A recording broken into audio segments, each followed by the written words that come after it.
Welcome back to the channel. In our previous episode, we discussed a significant development involving the Philippine Navy and Japan. That video focused on the inspection of the Japanese warship JS Jinsu, a vessel belonging to the Asagiri-Class destroyer escort fleet of the Japan Maritime Self-Defense Force, or JMSDF. The inspection results were, by all indications, encouraging. Philippine Navy experts who evaluated the ship reportedly found that despite its age, the vessel remained structurally sound, operationally reliable, and still capable of fulfilling important naval roles. Most notably, they concluded that ships of this class could effectively support maritime patrol operations, exclusive economic zone enforcement, and presence missions, all of which are critical to the Philippines' current security needs. But while the Asagiri-Class inspection already made headlines, a much bigger and potentially more impactful development is quietly unfolding. Japan is preparing to retire another, far more powerful class of warships. And this time, the ships in question are full-fledged destroyers. Today's video takes a deep dive into that development, because the Asagiri-Class destroyers may soon become available, and the Philippines is one of the countries closely watching this opportunity. So what exactly are these ships? Why is Japan retiring them? And more importantly, could they fundamentally change the balance of power and operational capability of the Philippine Navy? Let's break it all down. The Japan Maritime Self-Defense Force is in the middle of a major transformation. Over the past decade, Japan has steadily accelerated the modernization of its naval forces in response to evolving regional threats. Newer, more advanced surface combatants are entering service, equipped with improved sensors, integrated combat systems, and enhanced network-centric warfare capabilities. As a result, older but still capable warships are being phased out. One of the classes now approaching retirement is the Asagiri-Class destroyer. These ships were commissioned during the late Cold War era, at a time when Japan needed versatile and reliable surface combatants capable of countering submarines, surface ships, and aerial threats simultaneously. Between 1985 and 1991, a total of 8 Asagiri-Class destroyers were built and inducted into JMSDF service. For decades, they formed the backbone of Japan's escort flotillas, conducting patrols, exercises, and maritime security operations across the Western Pacific. Now, as newer destroyers and frigates take their place, the Asagiri-Class is gradually being prepared for decommissioning. And this transition opens a window of opportunity. To understand why these ships are attracting attention, we need to look at what they represent. The Asagiri-Class is not a minor upgrade over the Asagiri-Class, it is a major leap. While the Asagiri-Class ships were designed primarily as destroyer escorts, optimized for patrol and limited anti-submarine duties, the Asagiri-Class was conceived as a multi-role destroyer. That distinction is critical. These ships were designed to fight and survive in high-threat environments, capable of operating as part of a task group or independently across multiple mission types. In short, they were built to do everything. Let's start with the basics. An Asagiri-Class destroyer displaces approximately 3,500 tons, making it significantly larger and heavier than the Asagiri-Class vessels. With a length of about 137 meters, it has a far greater physical presence at sea. That size translates directly into operational advantages. Larger ships can carry more fuel, more weapons, more sensors, and more crew. They can remain at sea longer, operate farther from home ports, and sustain higher tempo operations over extended periods. Speed is another key factor. The Asagiri-Class is powered by gas turbine engines, allowing it to reach speeds exceeding 30 knots. This enables rapid response to emerging threats, effective escort of high-value units, and swift repositioning during naval operations. For a navy like the Philippines, where rapid coverage of vast maritime areas is essential, these capabilities matter enormously. What truly sets the Asagiri-Class apart is its mission flexibility. These destroyers were designed from the ground up to handle anti-submarine warfare, ASW, anti-surface warfare, ASUW, anti-air warfare, AAW. Few ships in the current Philippine Navy inventory can match that level of versatility. The Asagiri-Class carries a 76mm main naval gun, suitable for engaging surface targets, coastal threats, and even limited air targets. For close-range defense, the ships are equipped with a close-in weapon system, CIWS, a last line of protection against incoming missiles and aircraft. To counter aerial threats at longer ranges, The class is fitted with surface-to-air missile systems, providing layered air defense capabilities that are currently limited within the Philippine fleet. Offensively, the Asagiri-Class can carry Harpoon anti-ship missiles, giving it the ability to strike hostile surface combatants well beyond visual range. And beneath the surface, torpedo tubes enable the ship to engage enemy submarines, a crucial capability in waters where undersea threats are increasingly present. One of the most important features of the Asagiri-Class is something the Abukuma-Class lacks entirely: the flight deck and hangar. The ability to operate a helicopter dramatically expands a ship's operational reach. With a helicopter on board, a destroyer can conduct long-range maritime surveillance, anti-submarine patrols, search and rescue operations, target detection beyond radar range. For the Philippine Navy, which operates across one of the largest maritime domains in Southeast Asia, helicopter-capable warships are force multipliers. They extend sensor coverage, improve response times, and allow a single ship to control vast sea areas. This capability alone places the Asagiri-Class in a different league. Despite their age, the Asagiri-Class destroyers have not been left behind technologically. Over the years, the JMSDF has implemented various midlife upgrades, including improvements to combat direction systems, tactical data processing, satellite communications, electronic warfare suites.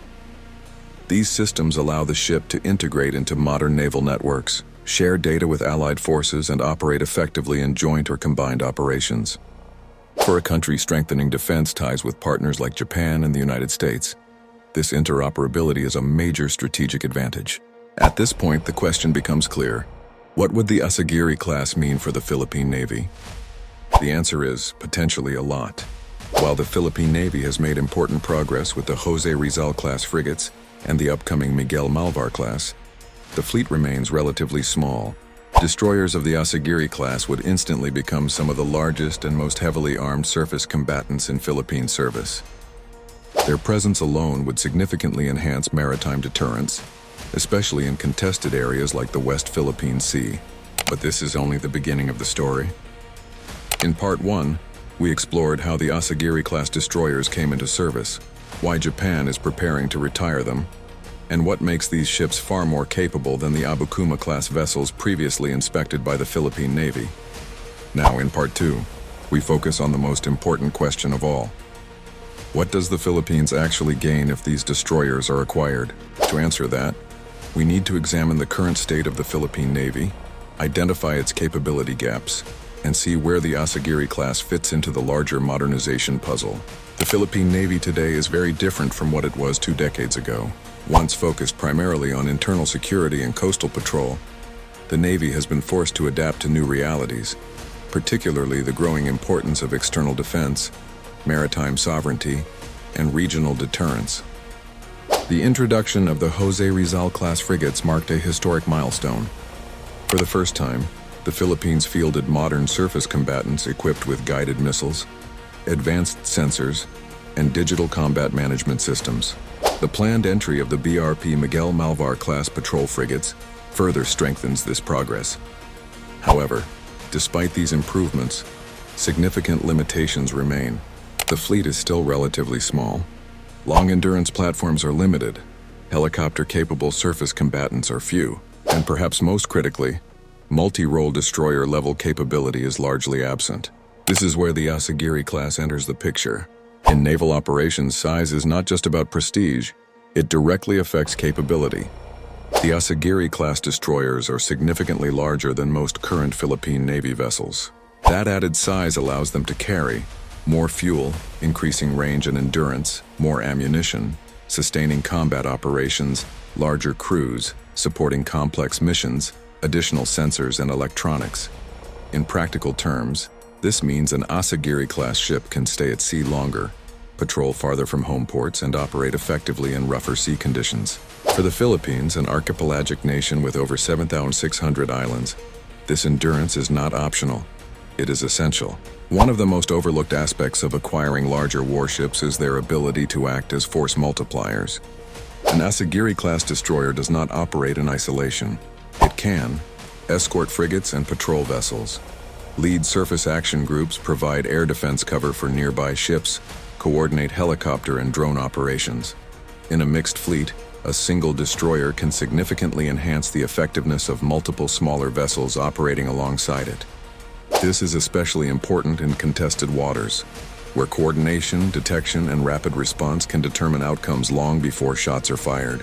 The helicopter capability of the Asagiri-Class deserves special attention. Many maritime threats, especially submarines, are extremely difficult to detect using ship-based sensors alone. Helicopters equipped with sonar, radar, and surveillance systems dramatically expand a ship's detection range. For the Philippine Navy, this means improved monitoring of undersea activity, faster identification of surface contacts, greater reach in search and rescue missions, better maritime domain awareness overall. In regions like the West Philippine Sea, where vast distances and limited assets complicate surveillance, this capability is invaluable. When compared to current Philippine Navy ships, the Asagiri-Class stands out in several key areas. While the Jose Rizal-class frigates are modern and technologically advanced, they are fewer in number and designed around different operational concepts. The Asagiri-Class, by contrast, emphasizes heavier armament, higher speed, broader mission profiles, dedicated helicopter facilities. This does not make one superior to the other. It makes them complementary. A fleet that combines modern frigates with proven destroyers gains both technological sophistication and operational depth. Naval power is not only about combat, it is also about perception. The presence of larger, heavily armed warships sends a clear signal. It demonstrates commitment to defending maritime interests, ability to operate in high-threat environments, and willingness to invest in long-term security. For the Philippines, deploying destroyer-class ships would significantly enhance deterrence, particularly in areas where sovereignty disputes persist. Deterrence does not require confrontation, it requires credibility. And credibility is built through capability. One of the most compelling arguments for acquiring second-hand warships is time. Building a brand new destroyer from scratch can take a decade or more, from design and budgeting to construction and testing. Second-hand acquisition compresses that timeline dramatically. Ships that are already built, tested, and proven can be integrated into service far more quickly, especially when accompanied by training and logistical support from the original operator. In a rapidly changing security environment, time saved can be strategic advantage gained. Japan's approach to decommissioning warships is methodical and conservative. JMSDF vessels are maintained to high technical standards, operated under strict safety protocols, and regularly upgraded throughout their service life. This means that even retired ships often retain significant operational value. Additionally, Japan has demonstrated a willingness to support partners through crew training programs, maintenance assistance, spare parts provision, and long-term defense cooperation. This kind of support is critical for ensuring that transferred ships remain viable assets, not burdens. The potential acquisition of the Asagiri-Class is not an isolated decision. It fits into a broader progression. Analysts suggest a phased approach. Short-term, Abukuma-class vessels serve as patrol platforms and training assets. Medium-term, Asagiri-class destroyers expand combat and helicopter capability. Long-term, new-build ships replace older platforms as domestic capacity grows. This creates a sustainable upgrade path, rather than a sudden leap that strains manpower and logistics. Beyond hardware, acquiring the Asagiri-class sends a powerful diplomatic message. It reflects deepening defense cooperation between the Philippines and Japan, shared commitment to regional stability, and alignment on maritime security principles. In an era where partnerships matter as much as platforms, this symbolism carries real weight. Of course, no acquisition is without challenges. In the previous two parts of this series, we examined what the Asagiri-class destroyers are, why Japan is preparing to retire them, and how these ships could dramatically enhance the operational capability of the Philippine Navy.